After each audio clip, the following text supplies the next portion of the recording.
معراج کیا ہے؟ کیا حضرت محمد مصطفیٰ صلی اللہ علیہ وسلم کے علاوہ دوسرے انبیاء علیہ السلام بھی معراج پر گئے ہیں؟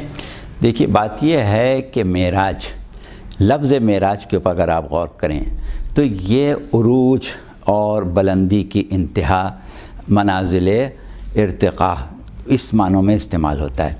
اچھا، اب جب ہم یہ کہتے ہیں کہ پیغمبر اسلام معراج پر گئے، باقی گئے یا نہیں گئے، تو اس کی وجہ یہ ہے یا ہمارا عقیدہ یہ ہے کہ پیغمبر اسلام صلی اللہ علیہ وآلہ وسلم کی جو نبوت ہے وہ نبوت کاملہ ہے، اور باقی تمام انبیاء ما سبق کی جو نبوت ہے وہ نبوت جزئی ہے ہمارے عقیدے کے مطابق۔ اس کے لیے ہم دو الفاظ اور استعمال کرتے ہیں، نبوت خاصہ اور نبوت عامہ۔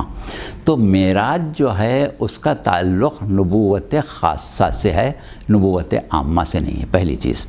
دوسری چیز یہ ہے کہ معراج سرکار رسالت صلی اللہ علیہ وآلہ وسلم کی صفات میں سے ایک صفت ہے۔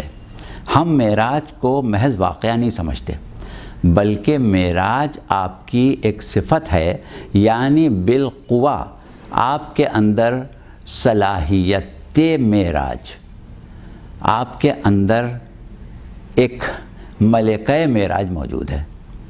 تو یہ ملکہ معراج مخصوص ہے سرکار رسالت سے۔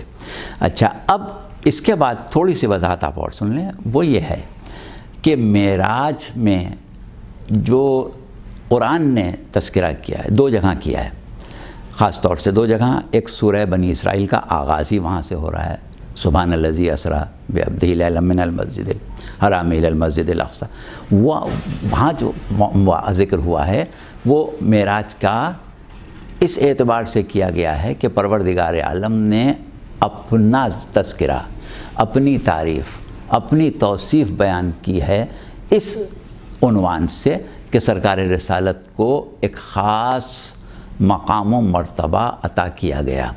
اچھا، اب وہاں پر جو بات آگے آ رہی ہے وہ کیا ہے کہ تاکہ ہم اسے اپنی قدرت کی نشانیاں دکھا دیں۔ تو اس اعتبار سے معراج کی تعریف جب آپ کریں گے تو وہ پیغمبر اسلام کو مقام شہود میں، وہ مقام شہود میں ہے، شہود کامل ہے، لیکن پروردگار عالم کی یہ مصلحت آپ کی شان، آپ کی منزلت اور اپنا اور آپ کا مقام تقرب دکھانے کے لیے یہ ہے کہ آپ کو ان عجائبات قدرت کو اس طریقے سے مشاہدہ کرایا جائے کہ وہ شہود جو قلبی ہے ایک مرتبہ ظاہری طور پر بھی پیدا ہو جائے۔ تو یہ تو ہوا معراج، اور یہ پیغمبر اسلام کے لیے۔ اب باقی جو انبیاء ہیں ان کے لیے معراج یہ والی نہیں ہے۔ ہاں، ملکوت السماوات والارض دکھانے کی بات جناب ابراہیم کے لیے کی گئی ہے، وَكَذَلِكَ نُرِي ابراہیم ملکوت السماوات والارض لیکون من الموقنین۔ وہاں پر بھی یہ کہا گیا ہے کہ ہم نے اسی طرح ابراہیم کو اپنے ملکوت سماوات و ارض دکھائے تاکہ وہ یقین کرنے والوں میں شامل ہو جائے۔ تو اس کا مطلب ابراہیم کے علاوہ یقین کرنے والے ہیں کچھ، ان میں شامل کرنے کے لیے یہ ملکوت السماوات والارض جو ہیں وہ جناب ابراہیم کو دکھائے گئے، لیکن وہاں پر وہ ایک الگ منزل ہے، اور یہ منزل معراج خاتم الانبیاء جو ہے یہ بالکل ایک الگ منزل ہے۔ تو جتنا سوال آپ نے کیا تھا اس حد تک تو ہمارے خیال میں یہ جواب کافی ہے، ورنہ معراج پر بہت زیادہ گفتگو کی جا سکتی ہے جو سورہ والنجم میں بھی پروردگار عالم نے فرمائی۔ اچھا، شیعہ پیغمبر اکرم صلی اللہ علیہ وسلم کی بنسبت کیوں امام علی علیہ السلام اور امام حسین علیہ السلام سے زیادہ دلی لگاؤ اور اہتمام کا مظاہرہ کرتے ہیں؟ جب ہم شیعوں کی زیارتوں پر نظر ڈالتے ہیں تو ہمیں معلوم ہوتا ہے کہ پیغمبر اکرم صلی اللہ علیہ وسلم کی زیارتیں ائمہ کی زیارتوں کے بنسبت کم ہیں۔ اس کے علاوہ جب ہم شب معراج کے مستحب اعمال کی طرف توجہ کرتے ہیں تو معلوم ہوتا ہے کہ اس میں حضرت علی علیہ السلام کی زیارت زیادہ ہے، جبکہ یہ واقعہ رسول خدا صلی اللہ علیہ وسلم سے مربوط ہے۔ دیکھیے بات کیا ہے، یہ سوال اس وقت پیدا ہوتا ہے کہ جب ہم ایک مرتبہ پیغمبر اسلام اور اہل بیت میں فرق کریں، یعنی ان کو ایک الگ حیثیت دیں اور انہیں ایک الگ حیثیت دیں، جبکہ صورت یہ ہے کہ سرکار رسالت نے اس وقت کہ جب پروردگار عالم آیہ درود نازل کر رہا ہے اور کیا کہہ رہا ہے کہ ان اللہ و ملائکتہ یصلون علی النبی، ٹھیک ہے، ایمان نبی کی بات ہے صرف، لیکن جب سرکار رسالت سے اس مقام پر لفظ نبی کے استعمال کے بارے میں سوال کیا جاتا ہے تو آپ فرماتے ہیں کہ یہاں مفہوم نبوت یا مفہوم نبی جو ہے وہ ذات پیغمبر پر میں ختم نہیں ہو رہا ہے، بلکہ درود کی تکمیل یہ ہے کہ محمد کے ساتھ آل محمد کو شامل کرو۔ تو گویا لفظ نبی استعمال ہوا آیہ درود میں، لیکن اس کی تفصیل، اس کی تشریح، اس کی تطبیق جب سرکار رسالت نے بیان کی تو کیا کہا کہ محمد و آل محمد پر درود بھیجو۔ اسی طریقے سے آیہ تطہیر نازل ہو رہی ہے، انما یرید اللہ لیذھب عنکم الرجس اہل البیت، کس کے لیے نازل ہو رہی ہے؟ اہل بیت کی عصمت کے بارے میں، لیکن شیعہ عقیدے کے مطابق یہ عصمت پیغمبر اسلام پر بھی دلیل ہے۔ اہل بیت کی عصمت پیغمبر اسلام کی عصمت سے متصل ہے، یا یہ سمجھیں کہ پیغمبر اسلام کی عصمت اہل بیت کی عصمت سے متصل ہے۔ اس کے بعد مباہلے میں جب پروردگار اللہ کے رسول سے یہ کہہ رہا ہے، اپنے رسول سے یہ کہہ رہا ہے کہ اے حبیب ان سے یہ کہہ دو کہ تم اپنے بیٹوں کو لاؤ، ہم اپنے بیٹوں کو لائیں، تم اپنی عورتوں کو لاؤ، ہم اپنی عورتوں کو، تم اپنے نفسوں کو، ہم اپنے نفسوں کو، تو وہاں پر سرکار رسالت اپنی جتنی بھی ان کی ایک حیثیت ہے اس کے پھیلاؤ کو پیش کر رہے ہیں، اور اس پھیلاؤ میں وہی اہل بیت شامل ہیں کہ جن کے بارے میں سوال کرنے والے نے سوال کیا کہ ان کا ذکر کیوں کیا جا رہا ہے یا زیادہ کیوں کیا جا رہا ہے۔ یعنی مباہلہ جو کہ سرکار رسالت سے تھا، نصارہ نجران کا اہل بیت سے براہ راست کوئی تعلق نہیں تھا، وہ سرکار رسالت سے مباہلہ کر رہے تھے، لیکن سرکار رسالت نے اس مباہلے کو جو ان سے تھا اہل بیت کے بغیر کامل نہیں سمجھا۔ اسی طرح اور بھی متعدد آیات ہیں، لیکن ہم آیات سے ہٹ کے اگر چلیں تو رسول اللہ نے بار بار اہل بیت کے بارے میں یہی کہا کہ لحمہم لحمی و دمہم دمی انہم منی و انا منہم، ان کا گوشت میرا گوشت ہے، ان کا خون میرا خون ہے، یہ مجھ سے ہیں، میں ان سے ہوں۔ اسی طرح امیر المومنین کے بارے میں کہ یا علی انت منی و انا منکا، کبھی فرمایا کہ اپنی محفلوں کو زینت دو ذکر علی ابن ابی طالب سے، کیونکہ علی کا ذکر میرا ذکر ہے اور میرا ذکر اللہ کا ذکر ہے، اللہ کا ذکر عبادت ہے۔ یعنی جو قربت، جو رشتہ پروردگار عالم سے پیغمبر اسلام اپنا بیان کر رہے ہیں، اسی حوالے سے اپنا تعلق اہل بیت سے جوڑ رہے ہیں۔ اب اگر ہم کسی موقع پر پیغمبر اسلام کا ذکر کریں یا پیغمبر اسلام کو بہت زیادہ یاد کریں یا پیغمبر اسلام سے بہت زیادہ عقیدت و محبت کا اظہار کریں، تو کیا کوئی یہ کہہ سکتا ہے کہ صاحب پیغمبر سے کیوں کر رہے ہو، اللہ سے کیوں نہیں کرتے؟ بھائی اس لیے کر رہے ہیں کہ وہ اللہ کے رسول ہیں، یعنی بنیادی طور پر تو ہم اللہ ہی کی وجہ سے کر رہے ہیں، اگر اللہ کے رسول نہیں ہوتے تو ہم مانتے ہیں ان کو، ہم تو اس لیے ان کے احترام کر رہے ہیں، اس لیے ان کی عزت کر رہے ہیں، اس لیے ان پر ایمان لائیں، اس لیے ان کی اطاعت کر رہے ہیں کہ وہ اللہ کے بھیجے میں۔ تو بس اسی طرح کیونکہ یہ منصوص ہیں تو اللہ کی طرف سے، لیکن ان کا وجود جو ہے وہ پھیلاؤ ہے پیغمبر اسلام کی نبوت کا۔ اگر یہ نہ ہوتے اور نبوت ختم ہو جاتی تو کیا رسول قیامت تک کے لیے امت کو گمراہی سے محفوظ رہنے کی ضمانت دے سکتے تھے؟ دیکھیے حدیث سے ثقلین کے بہت سے متن ہیں، لیکن اس میں 50 متن ہیں تقریباً جو راویوں نے لکھے ہیں، متعدد موقع پر آپ نے فرمایا، لیکن ایک خاص متن جس کی طرف ہم آپ کی توجہ دلائیں، وہ متن کیا ہے کہ انی تارکن فیکم الثقلین کتاب ربنا و اطرتی اہل بیتی فانظروا کیفا تحفظونی فیہما، میں تمہارے درمیان دو گراں قدر چیزیں چھوڑ رہا ہوں، ایک میرے رب کی کتاب ہے اور ایک میری اطرت، میری اولاد، میرے اہل بیت ہیں۔ دیکھنا یہ ہے کہ ان دونوں کے درمیان مجھے کیسے محفوظ رکھتے ہو، یعنی ان کا ہونا گویا پیغمبر کا محفوظ رہنا ہے، اور پیغمبر کا محفوظ رہنا ہی خاتمیت ہے۔ اگر پیغمبر محفوظ نہ رہیں تو پھر نبوت کیسے ختم ہو سکتی ہے؟ تو یہ وہ ہستیاں ہیں کہ جن کو رسول سے الگ نہیں کیا جا سکتا، لہٰذا ان کا ذکر کیے بغیر نبوت کا وہ مقام کہ جس کی معرفت ضروری ہے حاصل نہیں ہو سکتا۔ ایک چیز۔ دوسری جو ان کی غلط فہمی ہے، آپ نے سوال کیا، جس نے بھی سوال کیا ایک غلط فہمی کی بنیاد پر سوال کیا۔ غلط فہمی یہ ہے، جیسے کہ پہلی بات ہم نے یہ کہی کہ آپ رسول کو آل رسول سے الگ کر کے دیکھ رہے ہیں، یہ آپ کو دیکھنا ہی نہیں ہے، قرآن کی روح سے، رسول کی تعلیمات کی روح سے۔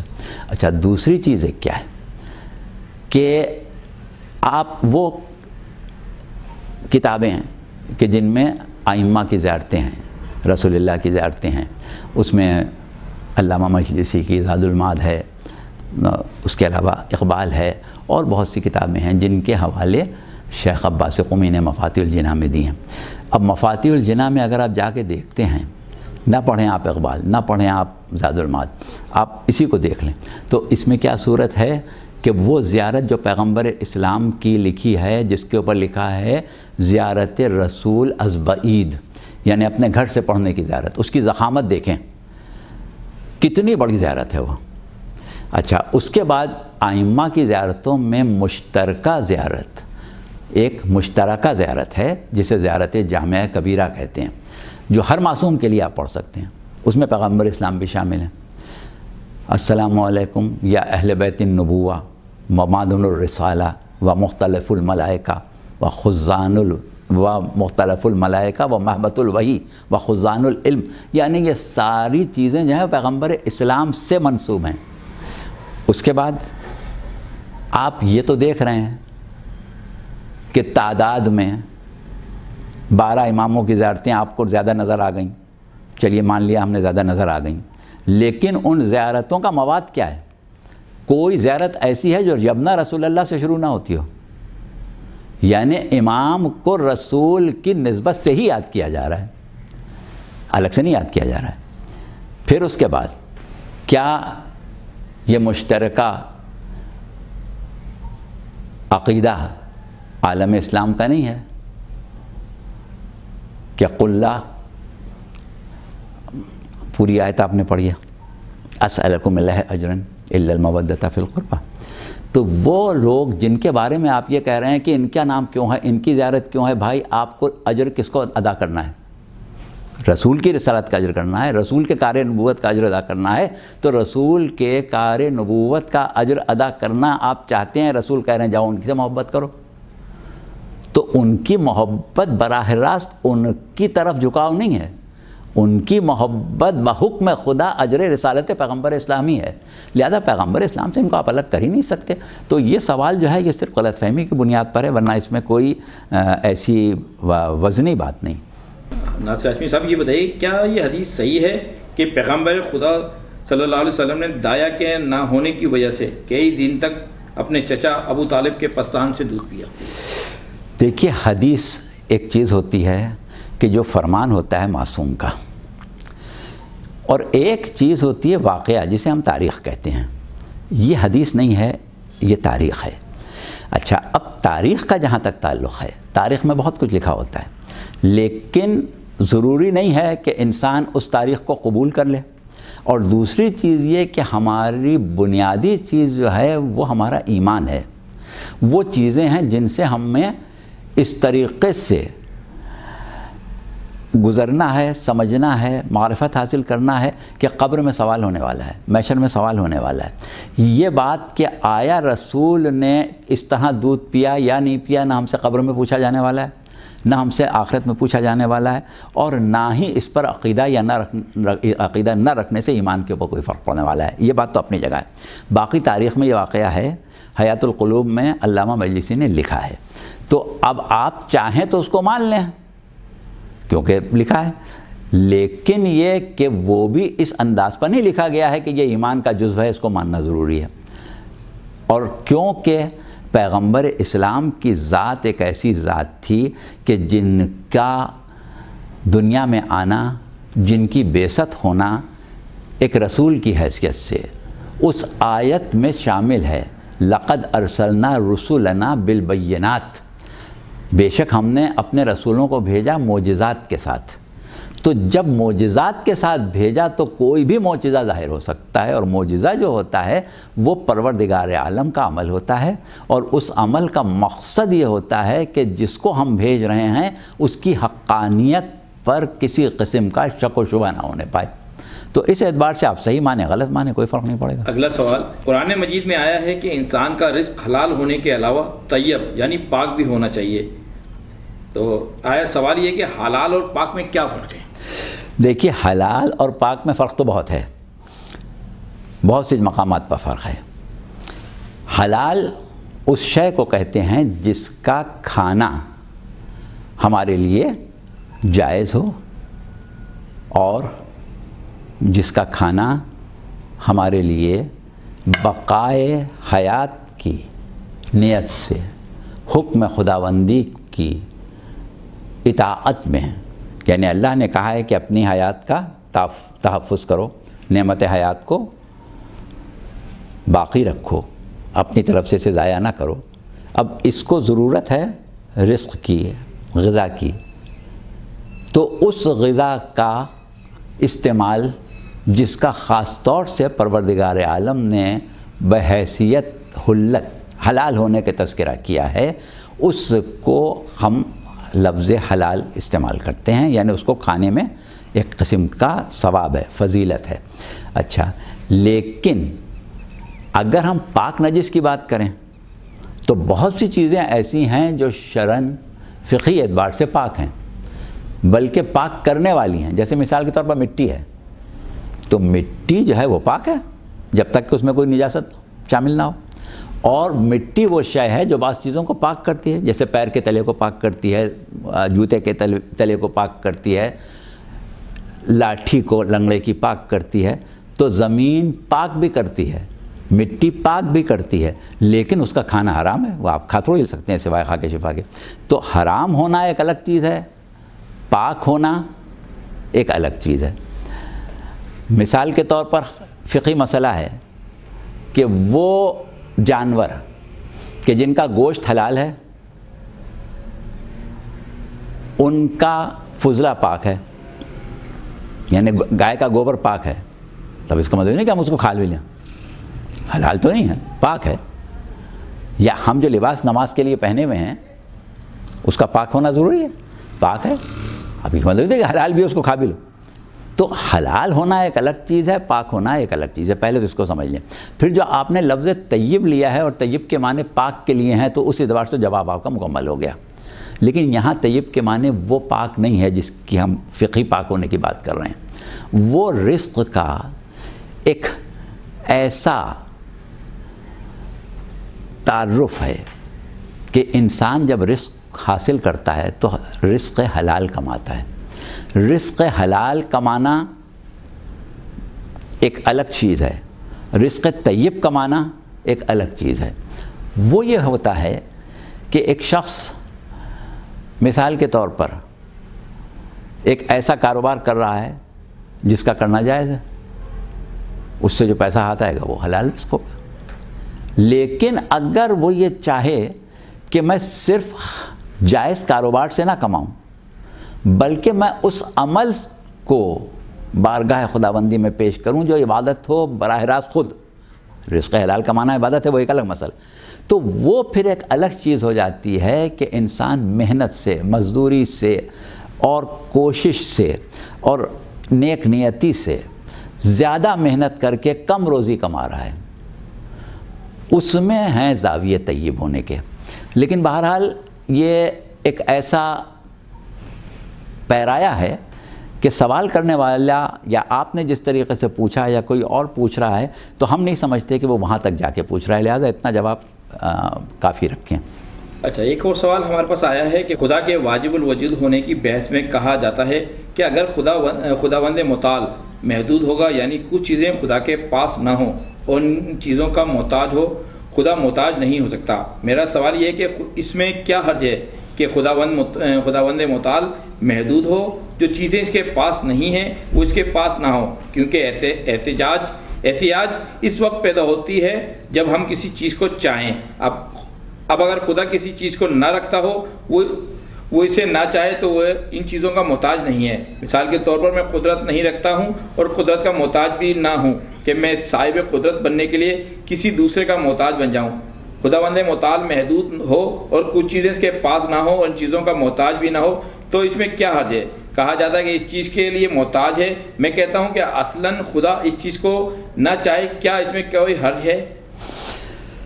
دیکھیے، بات یہ ہے کہ یہ سوال جو بھی کر رہا ہے، ہمیں اس سے غرض نہیں ہے آپ کر رہے ہیں یا آپ کو موصول ہوا ہے، جو بھی مسئلہ ہے، سوال کرنے والا جو الفاظ استعمال کر رہا ہے اس کو اس کے معنوں کا صحیح اندازہ نہیں ہے۔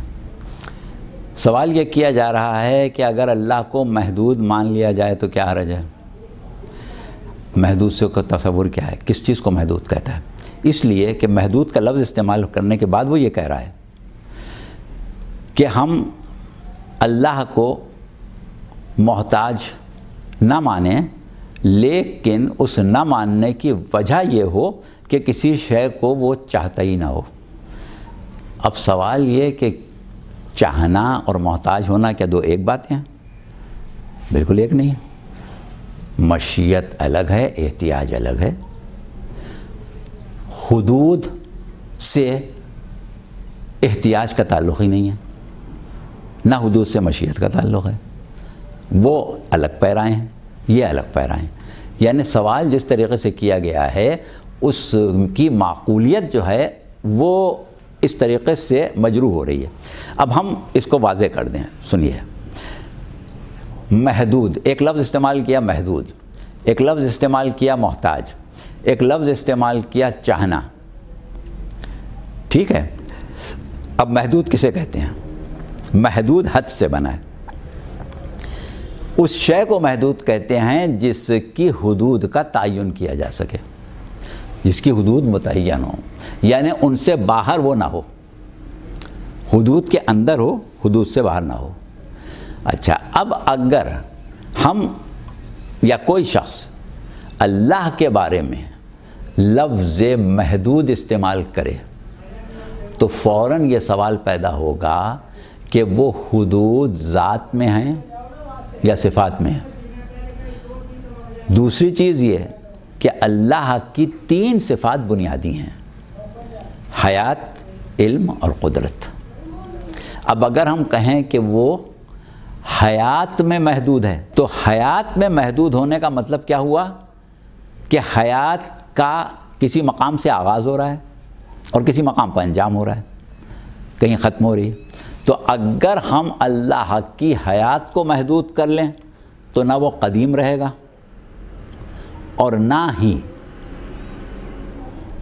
وہ واجب الوجود رہے گا۔ تو یہ عقیدے کے خلاف چلی جائے گی بات، حقیقت کے خلاف چلی جائے گی، لہٰذا حرج کی کیا بات؟ بہت بڑا حرج ہے، ایسا ہم کر ہی نہیں سکتے۔ اپنا عقیدہ ہی ختم کر لیں گے، ہم اپنی جو ایمان کی کیفیت ہے اسی کو ختم کر لیں گے، توحید ہی کو میں آگ لگا دیں گے۔ حرج، بہت بڑا حرج۔ اچھا، پھر اس کے بعد وہ کہہ رہے ہیں کہ اگر اللہ محتاج کسی چیز کو نہیں چاہتا تو اس کا محتاج نہیں ہے۔ نہیں چاہنا محتاج ہونے کی یہ بات ہے۔ محتاج کا لفظ بنا ہے احتیاج سے۔ احتیاج کہتے ہیں ضرورت کو، جس کا آپ انگریزی ترجمہ کرتے ہیں نیڈ، اور چاہنا جو ہے جس کو آپ انگریزی میں وش کہتے ہیں وہ ہے مشیت۔ جیسے آپ اللہ کے بارے میں کہتے ہیں انشاء اللہ، اگر اللہ نے چاہا۔ تو چاہنا ایک الگ چیز ہے، احتیاج ایک الگ چیز ہے۔ احتیاج نقص ہے، چاہنا یا نہ چاہنا نقص نہیں ہے۔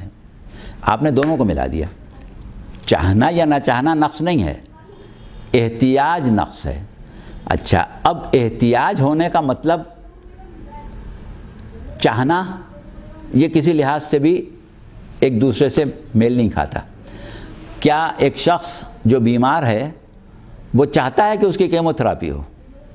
پسند کرتا ہے اس بات کو؟ کیا اس کی خواہش ہے، اس کی تمنا ہے کہ اس کو زہر دیا جائے؟ کیا اس کی خواہش ہے کہ اس کی چیر پھاڑ کی جائے؟ خواہش نہیں ہے، احتیاج ہے۔ احتیاج الگ چیز ہے، خواہش الگ چیز ہے۔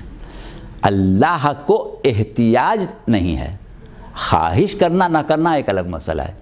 لہٰذا اس کو نہ محدود ہونے سے ملایا جا سکتا ہے، نہ واجب الوجود ہونے سے ملایا جا سکتا ہے۔ ہاں یہ ضرور ہے کہ احتیاج ذات باری تعالیٰ کے لیے نقص ہے، اور ذاتی باری تعالیٰ کے لیے نقص تجویز کرنا اس کو اہلیت معبودیت سے برطرف کرنا ہے۔ لہٰذا بہت بڑا حرج ہے اس میں بھی۔ آپ کہہ رہے ہیں کیا حرج ہے؟ ارے کیا سارا حرج ہی حرج ہے، توحید ہی ختم ہو گئی۔ تو یہ ایک ایسا تصور ہے کہ جو توحید کے نہ سمجھنے کی وجہ سے پیدا ہوا ہے، اور ہمارے بعض پروگرام توحید کے سلسلے میں ہوتے ہیں اور دیگر ہمارے علماء بھی توحید پر بات کرتے ہیں، تو ان صاحب کو یا آپ کو یا جن صاحب کے بھی ذہن میں یہ بات ہے، انہیں چاہیے ہے کہ وہ پہلے توحید کو سمجھ لیں۔